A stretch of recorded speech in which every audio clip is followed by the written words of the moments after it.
I think that's the start. Go ahead, Robin. I am going to honor all the people that are here. Bowlers, let's go. Yeah. So thank you. Thank you, thank you, thank you. District 5030 is going to have a fun event. And I appreciate all your enthusiasm. And I expect that at your club, you're going to be the mover and shaker of this event. So thank you again for putting your neck out and your bowling ball ready to go. So some of you are a club lead, a team captain, or a team player. So you're all welcome to be here tonight. Yes, we will have multiple meetings after this. But now I want to introduce you to the executive director of Harvest Against Hunger, because we are working with them to put on this big event to feed the people in the Puget Sound. So David, take it away. Thank you. Sure. Good evening, everyone.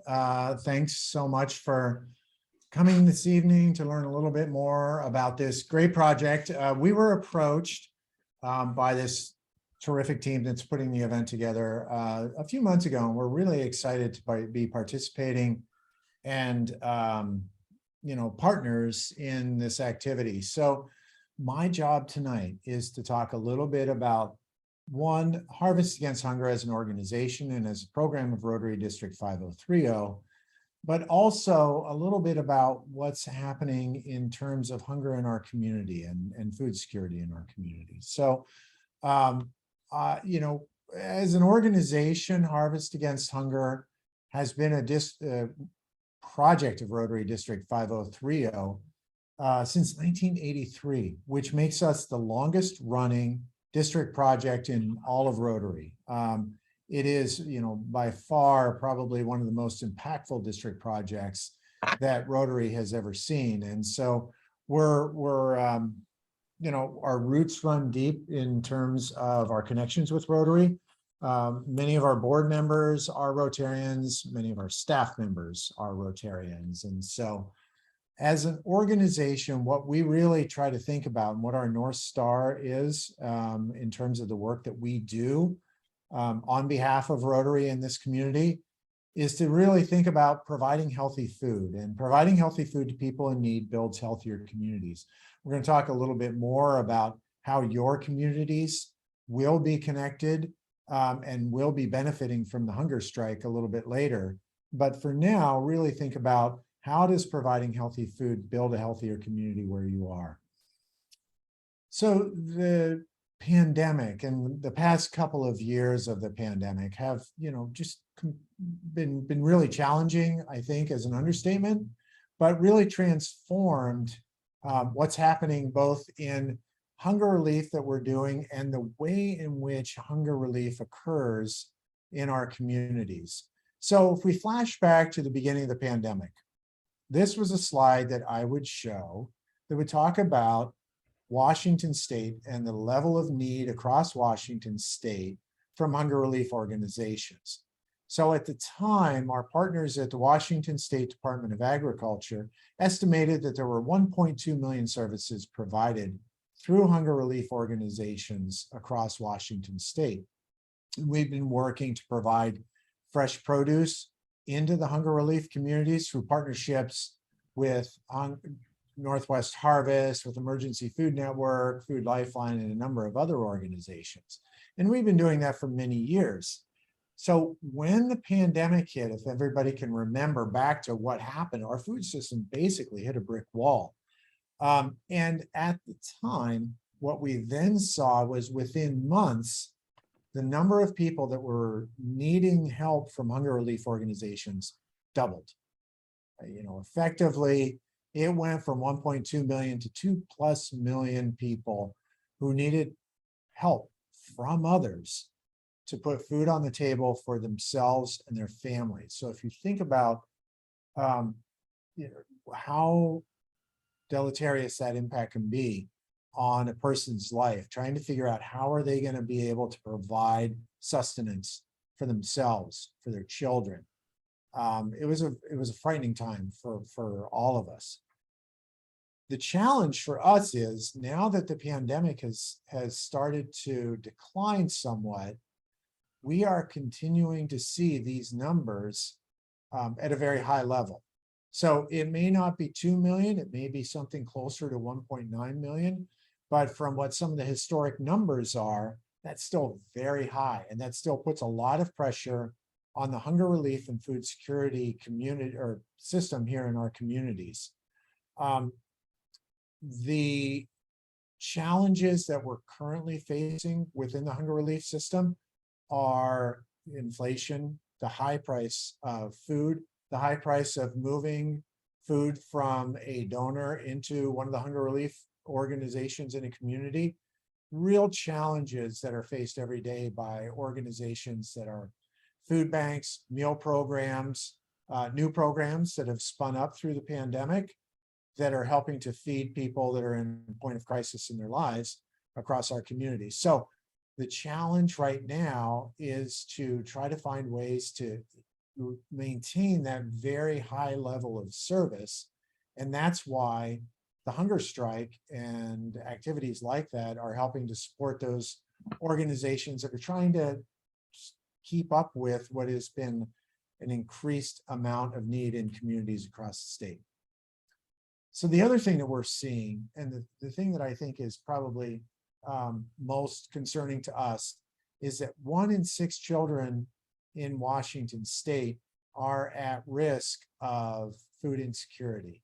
And so if you think about the long-term effects of what food insecurity can do for kids like these 2 boys in this photograph, you know, the challenges that will then snowball through their lives if they don't have adequate access to good, nutritious, healthy foods. Their brains may not develop, their bodies may not develop, and socially they may not develop as well. So really, to us, it's really important to make sure that we're providing as much nutritious produce to organizations throughout our communities that are providing these services. Same time this is happening, and this is something that we always talk about here at Harvest Against Hunger, 40% of the food that we grow in the community goes, or in hunger, or in the food system, go to waste. And so what we do as an organization is try to find ways to mitigate the issue of food waste while at the same time helping to reduce food insecurity in our communities. And the way we do that, I think, you know, kind of, again, our guiding light is that we as an organization use that Rotary model to make connections to get healthy produce to people in need.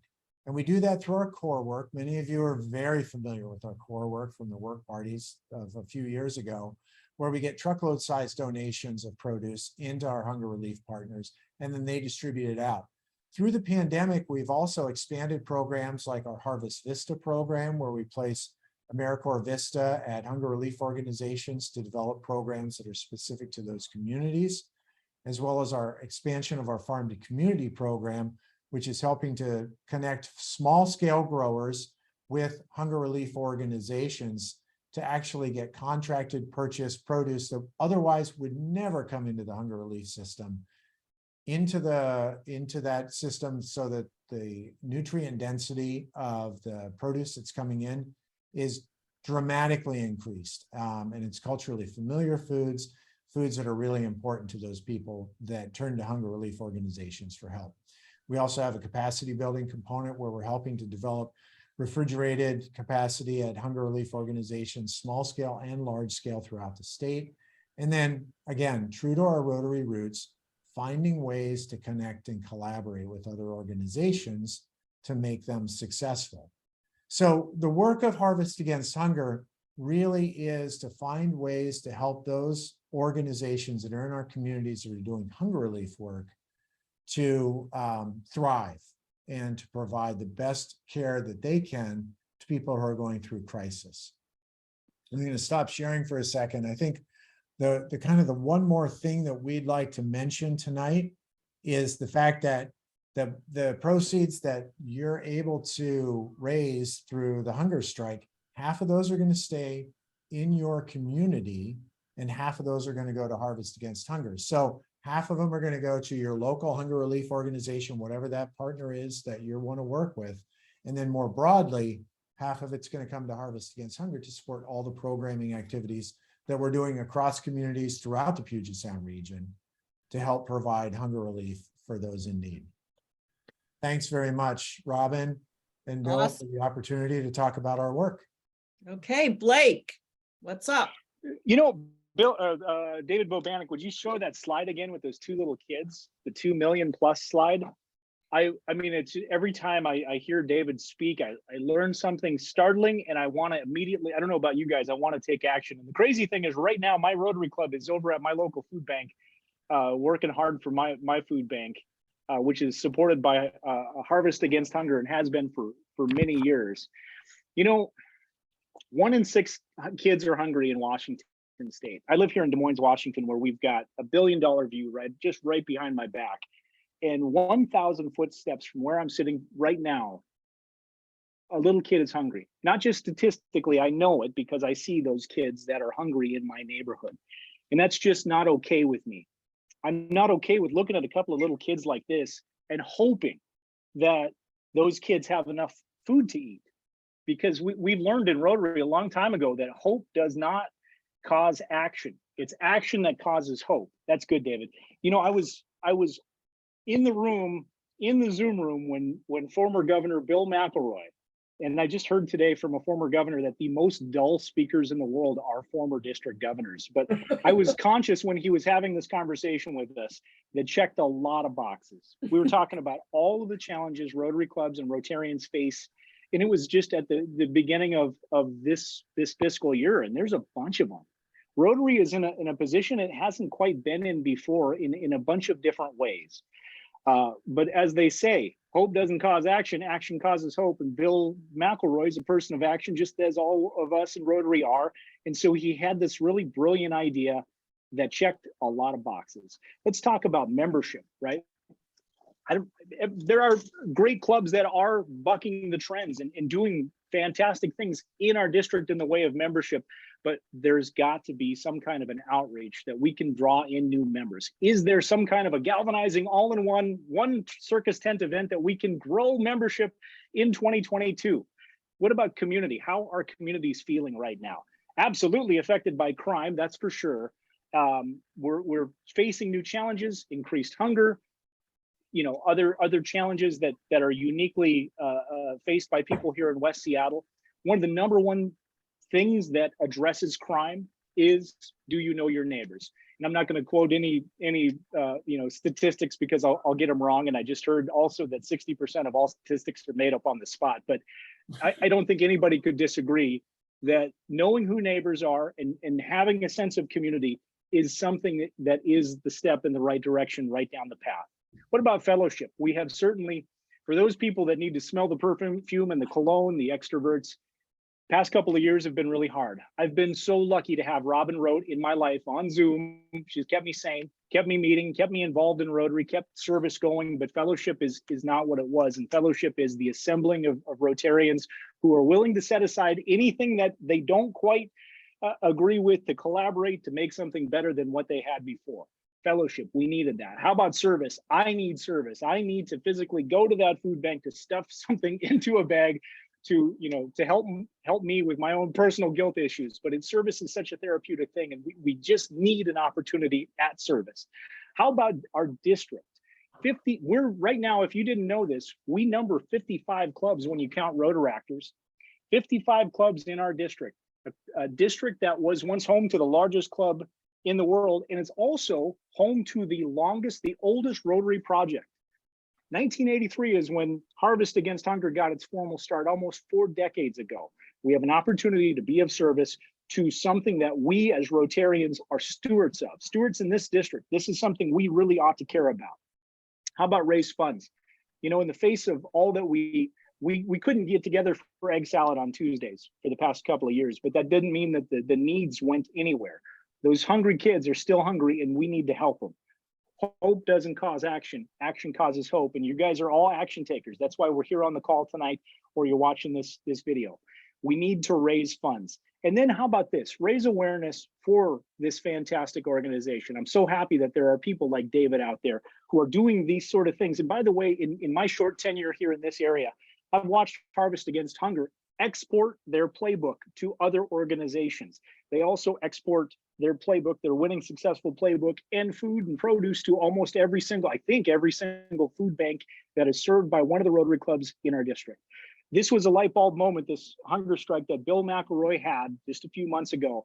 And I think that this is our opportunity collectively together to have the first ever district-wide fundraiser and scoreboard that we can all share that goes to support a good worthy cause that checks every single one of those boxes. We're so happy to have you guys in and involved in the organization and the execution of this big fundraiser. Like all things in Rotary, this is as big or as little as we make it, and we will probably all get a lot more out than we put in if we do this right. So thanks again. That's all I have to say, guys. I really appreciate you being here. I'll wrap it up with a quick look at the new webpage that everybody will be able to begin to onboard their individual teams, their individual clubs as time presses on. Simple little site.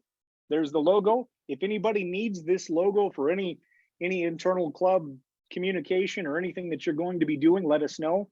We'll be happy to get this out. You know, we talked about this being a community builder. That's really what we see. We see this as an opportunity for individual Rotary clubs to bring stakeholders from the community, not necessarily involved in Rotary, and bring them to this event, have an excuse for us to get together as Rotarians with members in our community. And so that's one of the rules we're hoping for on the club leads. And we'll talk more about that here, but we really would like this to be something that is bigger than Rotary, bigger than our individual clubs, bigger than our district. And to do that, it's going to take charisma, it's going to take passion, it's going to take the details, it's going to take driving people to this website and then driving them to these 6 bowling alleys on November 21st.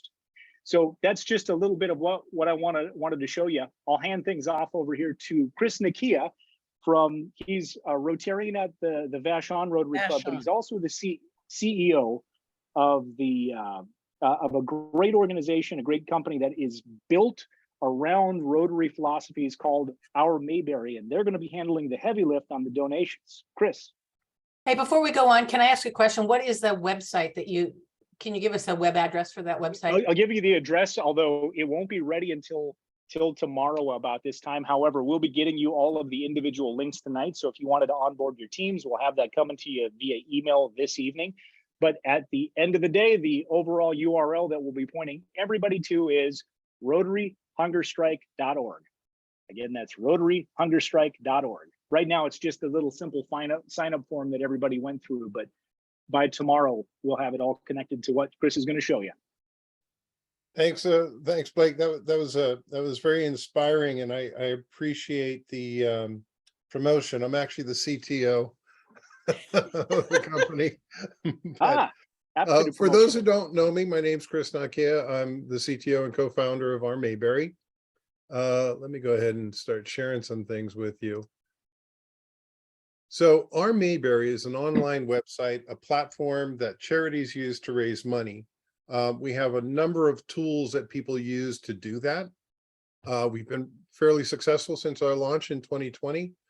And we are basically the tool that we will be using to be raising money for Harvest or for Hunger Strike.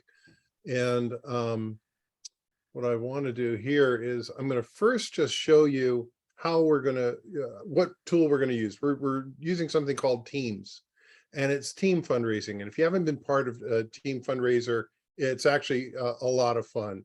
People create teams and they raise money and they compete to do good. And this is the website that Blake just showed you. Links directly from all the clubs now have their own team fundraising pages, and the rotaryhungerstrike.org will lead you directly to your club's team fundraising page. And the way it works is people will come to the page where I'm using Mill Creek as an example here and create a new team. You simply go up to the upper corner here and click on create a new team. fill out this information and submit it. And then the team or club leads, which I know we have several on tonight, and several that will be watching this video, will basically authorize your team. And once your team is up and running, here's an example of a team. People can then go to your team and then ask to join the team. And then you as a team captain will authorize your members. Something to note, we've limited the team size to 6 people. So 6 of your best family, friends, and neighbors and so forth can join you in the fundraising event. The main thing that we're going to be doing leading up to the actual bowling event is people will be going out, and team members will be going out to friends, family, and their network to raise money. You will be able to direct people directly to your own page. This is Bill McElroy's page, and people can come here and make a donation. And all the donations that go through Bill count as the his number for the amount of money he's raised. And that's all part of the competition that we've got going, which I don't know if we've talked about we've got some prizes and things that people will also be able to win. But that's how simple it is. It's just a matter of coming here and either creating a team.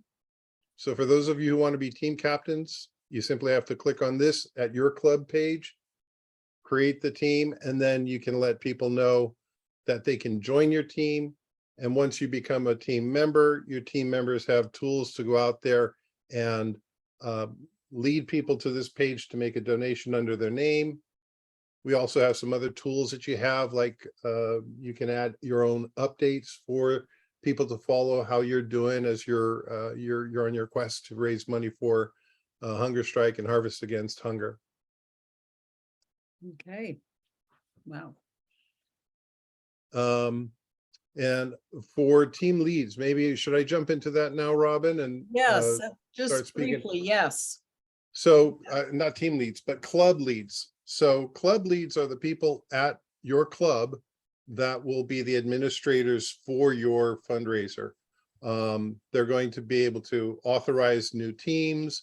The other responsibilities they have are being able to pull down the reports and show your club just how well you're doing, and give you all the feedback and reporting from the event. Let me see if I can just switch this here.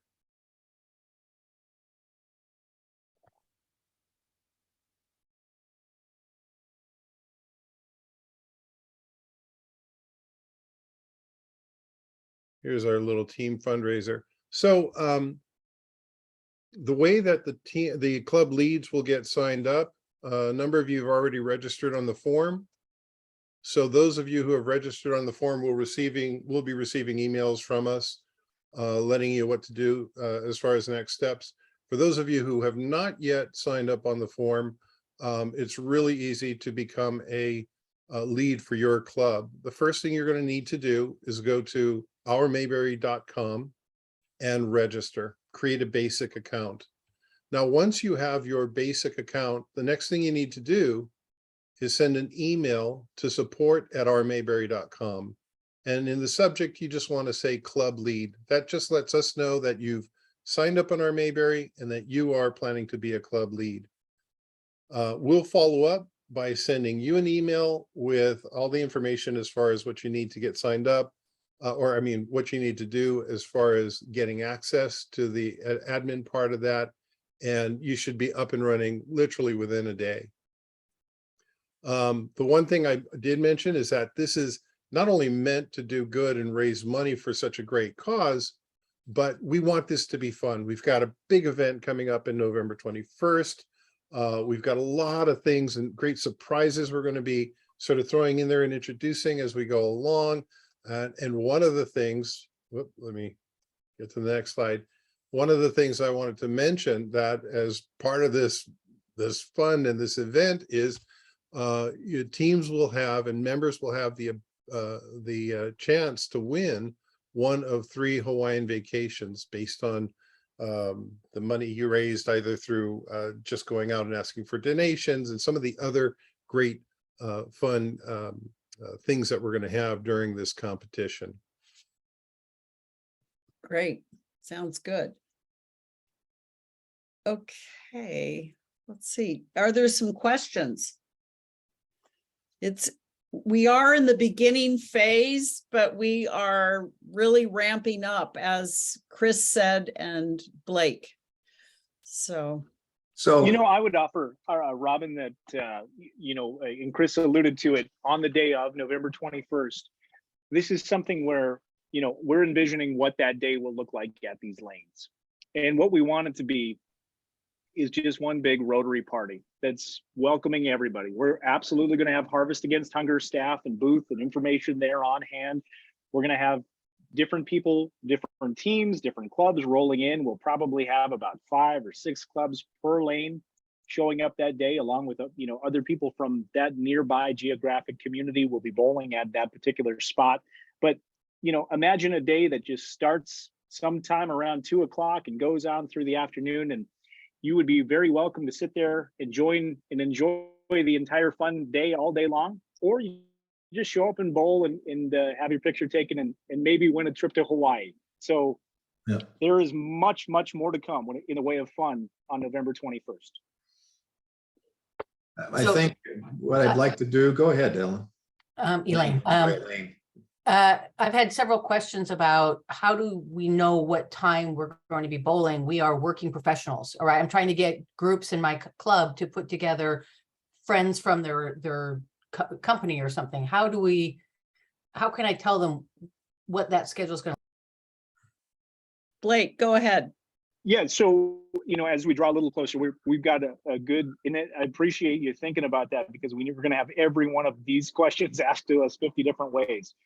As of right now, we're going to have a very set, concerted window of time, and in that window of time, we anticipate being able to allow people to self-select the time that they want. If the time that they want is selected during the time that they want it, well, then they'll probably have to go to a slightly different time. So will that be first come, first serve, so that people who sign up early and raise a lot of money can bowl when they want? Do you guys think that would be? I mean, tell me what you think, Elaine. Robin, Bill, what do you think? Would that be incentive to get people in and on board sooner? I think it might. This is you bring up some good points. I know that we have Carrie Young on here along with Valerie, who's not here. And they've actually had some discussion about this already. I know they have. Carrie, she's go ahead.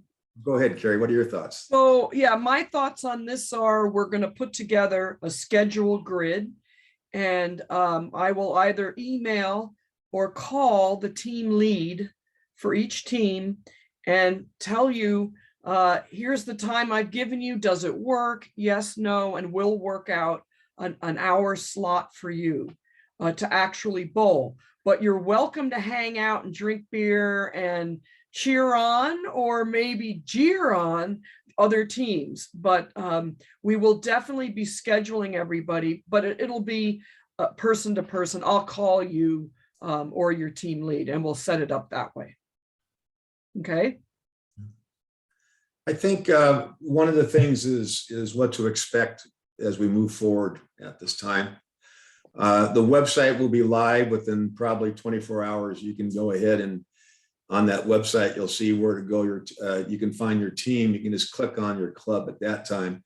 Every team, every club has its own page set up.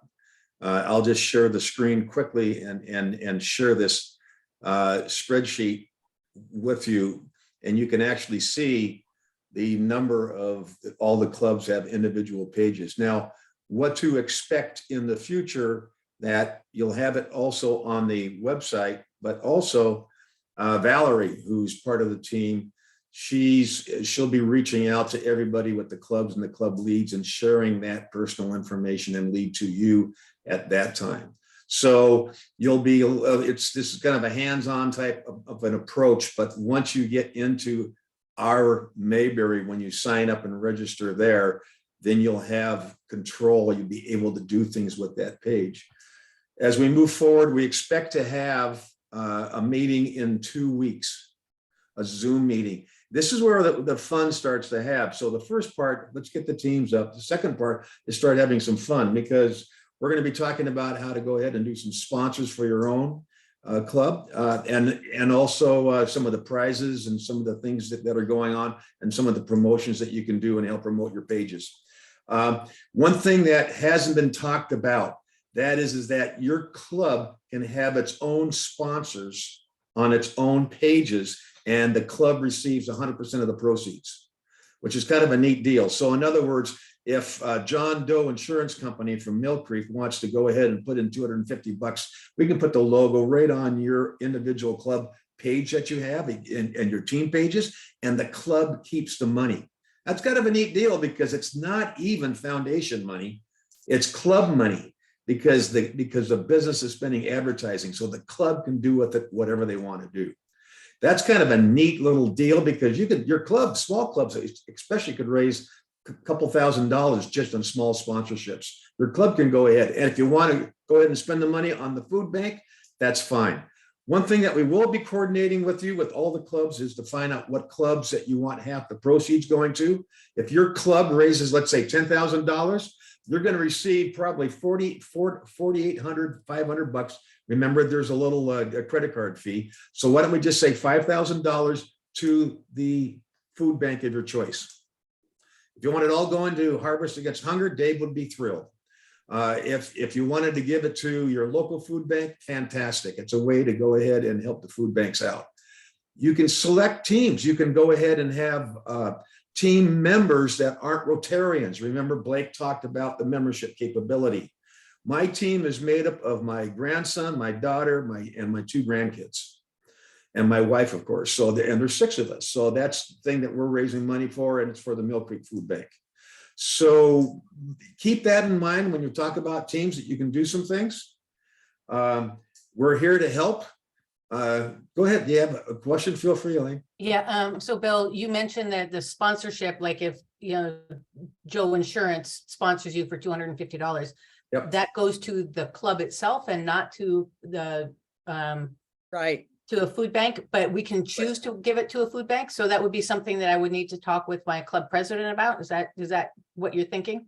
Yeah, that's exactly what I'm thinking. You have an opportunity, you have a team, you have 1, 2, 3 or teams with your club, and you say, hey, why don't we do some business sponsors, put it out there and raise some money and raise it for the club, and you can do with it what you want. Yeah. Okay, so if I have a competition with the Bellevue Breakfast and Bellevue Sunrise Rotary, thank you, Colleen. Does that money count towards the money raised, or if it goes to our club, or does only money going to the Rotary, to the food bank count? Okay, sponsors for your clubs. For sponsorship for your own club events, you get to keep. The only money, if you want to go ahead and have a war of donations, more or less, back and forth, is how much you raise during the event. And that would kind of be a fun deal to do it, and you can do that internally. If it meant a difference between a whole lot more money, I would personally track that race between you guys if you needed to do a sponsor challenge.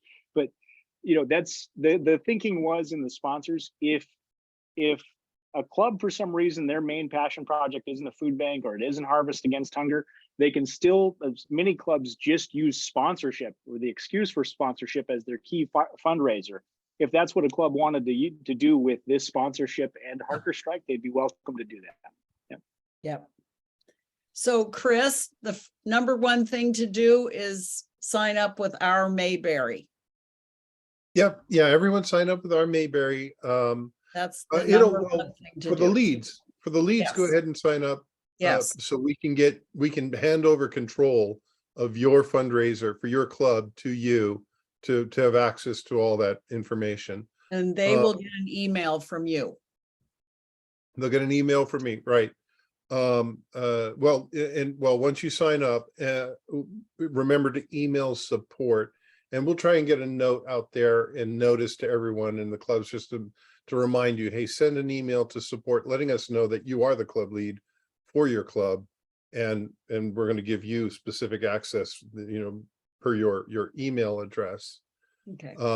The other parts, people who, if you create a team, once you click a button to create a team, it's going to ask you if you have an account. If not, you'll create an account there. So no one has to create an account in advance of either creating a team or joining a team. Okay, great. Blake, are we missing something else? Not that I can think of. I think at the end, what to expect question. is you will receive an email here probably in the next 24 hours from Valerie or Carrie, but I think it's going to be Valerie coordinating your clubs with all the links that are available, and that's just one way. The website will be up and going here shortly. That just needs to be, it's all ready to go, but it takes probably 24 hours before we switch over. And that's why it's delaying for 24 hours. So expect that to happen. And you'll be invited back into for another meeting in a couple of weeks. Expect that. And by the way, you'll be receiving a link on this video that's being recorded right now, and we'll be sharing that. You can review it again. So Colleen had one. Go ahead, Colleen.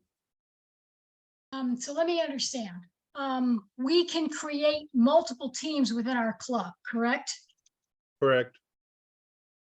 Okay, now Elaine alluded to the fact that we are having a friendly competition between Bellevue Noon and Bellevue Breakfast Rotary. And can we, well, at least advertise or promote our competition within those sites? I mean, in other words, can we keep score? You can definitely keep score. I love the idea of having those teams or clubs actually have that really the competition between each other and having something at stake there, and tracking that and making that a really fun competitive fundraiser. So yes, you can keep score. We'll have a scoreboard for that, so everybody will know exactly where you are. And we'll think of any other creative things we might be able to add to make that even a little bit more fun. But I love the idea. Well, I can tell you that Elaine's club, Bellevue Noon, is rather large.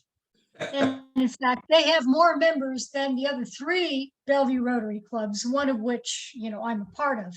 So what I'm trying to do is get 3 of those clubs to compete against Bellevue Noon. So I'm just wondering how all that might work. I've already got one, Bellevue East Side, and I'm still working on Bellevue Sunrise. So Elaine, I'm ramping it up. Yeah. Well, so am I, Colleen, don't worry You can about always it. go further. I love the idea of Me you too. putting that together. You have the Goliath, and you've got a bunch of smaller clubs that you're trying to get to go head to head with the bigger club. Yeah, but I'm just this is wondering how all that's going to work in this platform, and whether, how we keep score. I can tell you right now that we have a scoreboard, and so you'll be able to track all of that.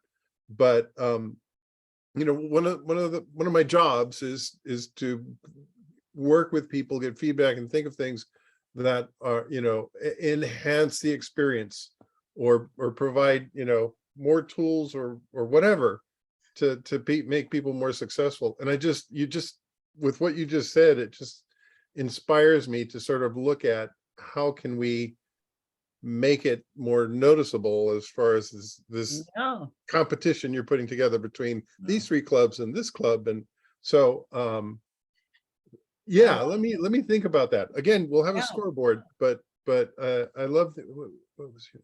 Colleen, I love the idea and of trying to make that even more personal. Yeah, it's great. I have a question. This is Sandy. Hi, Can you hear Sandy. me?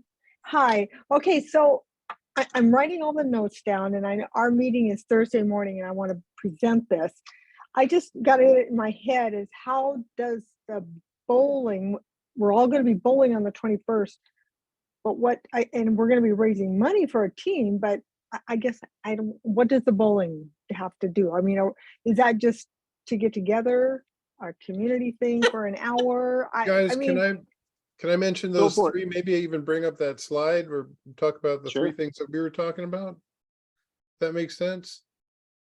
Well, let me just say, Yeah, go ahead. Go ahead, Chris Blake. Go ahead. Sandra, just real quick. So there are a few ways we're going to be raising money during this period leading up until the event and at the time of the event.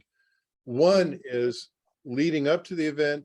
It's the team fundraising. Get your members to get out there, network, go out and talk to people. We'll give you some videos and tools that you'll be able to use as well to inspire folks to just make a donation. That's the team fundraiser. As we get closer to the event, what we will then expose is the bowling fundraiser. So it's a way for you to then go to people and say, now I'm going to be bowling, and if you want to support me, give me whatever, 50 cents per pin, $1 per pin, $5 per pin. And so what you do that night will translate into even more money. And we've also promoted the fact that we really wanted to make this a fun social event. Wear your dragon costumes, wear whatever, I mean, wear some really fun gear, and we're going to have a best costume contest where people will vote by making donations, and every dollar counts towards a donation. So there are a few different ways that this all sort of comes together. You know, you're familiar with the ice bucket challenge, Sandy and everybody else. The bowling is the ice bucket. That's really what it's the excuse to do the fundraiser, to raise the funds, to hit send on an outbound email, to text 100 of your closest friends and say, hey, will you support me in my hunger strike? That's, that's kind of the main thing. However, we're going to have all different kinds of ways that we can make the cash register ring for Harvest Against Hunger through this. But for the most part, I think the majority of those people that will be aligned with this, it's just about asking your friends for a small donation, just the same way that the American Relay for Life does it, just the same way the Ice Bucket ALS Challenge happens, etc. And, the idea is to be together with fellow Rotarians and other people and use it as a recruitment tool. I mean, it's really, it's a no-brainer. It's going to be really fun. Another question, particularly for Carrie, if we're going to have an hour allocated to Bellevue Rotary, for instance, how many different teams? I mean, is there a limit to how many teams that we can have? Well, so each team would get that time slot, not each club. So we were estimating that 4 to 6 people could do their bowl in 1 hour. So if your club has 4 teams, then there would be 4 separate slots for each team. Yeah. In addition, people might want to bowl afterwards or beforehand. So what we're working with right now is that these lanes have been donated by the bowling alleys.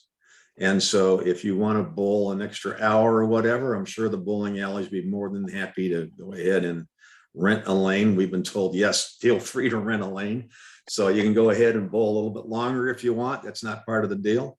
The other thing I forgot to mention about sponsorships, and especially club sponsorships, is that this is kind of the neat part, is that a thank you note goes out. Thank you email goes out for every single donation. And in that email, we can put a coupon in there. So if you have a sponsor, and if you want to have on your club, you can now all of a sudden have a coupon saying, thank you so much. By the way, this event happens to be by the restaurant, McDonald's sitting on the corner, and you get yourself a free Mac or whatever. So, here's a way that you can go ahead and have your sponsors not only participate, but also have a little reply back to their businesses. The thing that we did, if you take a look at the Rotary 4-way test, it fits every single thing on the 4-way test. It benefits everybody.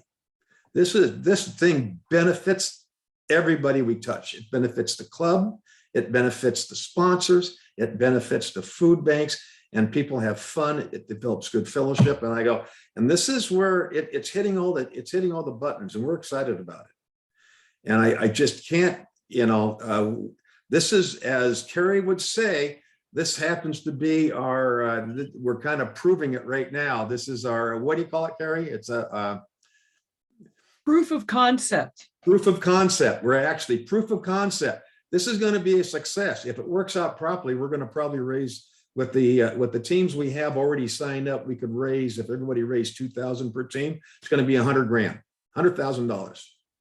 And is this something that we're gonna do year after year so that we can kind of start to think about this Yes. and maybe even put together committees within our club if Yes. somebody wanted to do this?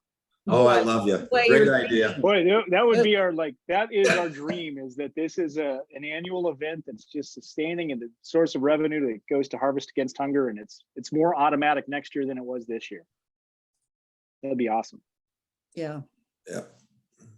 And a lot of clubs are really going to appreciate to have another way to raise money to serve their community. So I think it's going to be really an amazing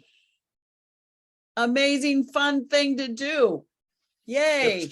Hey, Marilla, about your question, Carrie, have you discussed about the times yet when you expect to contact the clubs? Well, it's more so not time. I just was curious if we could find out tonight which bowling alley we're assigned to, so we can start recruiting people, and they're going to say, well, where are we bowling? That's So we have a list of bowling alleys, and on my task list is to tentatively assign the different, okay. depending on geography. Sure. But if you don't like the one that I've chosen, you could more than likely choose another one. Oh, I think whatever you choose is fine. It's just people are going to want to know where they're bowling. Okay. Right. So got it. Okay. Awesome. Thanks. Yeah, so we got. Here's the list. No. Yeah. Well, Okay. that was all. Those were all placeholders, Carrie. I didn't Oh. put any name. Yeah. Oh, There's not too many bowling alleys in Seattle, so that's why I was asking where the University District And, Rotary you Club know, would bowl. Actually, a couple of them closed during COVID too. Right. So Right. they're going to really be happy we're coming in there because Yeah, people I think the really love closest one for university, I think Shoreline's available, and I think. Oh, Where's- Spin Alley.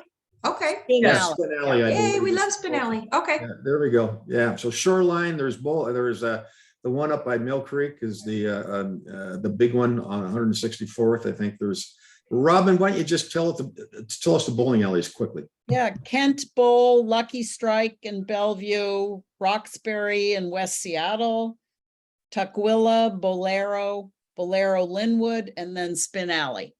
So there's 6 of them. There you go. So, Anyway, pretty exciting. Anyway, I think that's good. Are we good, guys? The people in the pink shirts, are we good? Yes, Mike. I just wanted to make sure everybody was clear that we can, it's not just Rotarians, right? We can form our own teams with our own people. yep. You got a client, a referral partner that's a ringer and might be a great bowler. Yeah, here in Vashon, I think we've got people from the chamber, we've got the fire department. There's a few others that are coming on board. It's You know, very if it would good. be really great if everybody in every club participated in this, but it would be even better if everybody in every club formed their own team and got 4 other people like Bill did with his family and Mike's doing there. That's great. Yeah. Oh, one final note, and I wanted to highlight this. We're going to be live broadcasting at every location. And we're live broadcasting the whole time. So we're going to be interviewing the different food banks, for instance, that we're supporting. We're going to interview anybody of importance, which means no one's going to talk to me. That'd be kind of nice. So in other words, this is going to be, again, setting the stage and the proof of concept moving forward, and then we'll edit it. And so think about the different people. If you have a sponsor, for instance, that wants to sponsor, bring them to the alley. They can, we're going to have some fun and contests. We'll figure some stuff out. This is still in motion. So If you know the mayor of your community, it'd be fun to invite your mayor. David, So- you had your hand up. Yeah, no, I just, at the end of the day, I just wanted to kind of wrap it back to what we started the meeting with, that all of these great activities, it's going to improve membership, it's going to increase your public image in your community, it's going to do all those great things.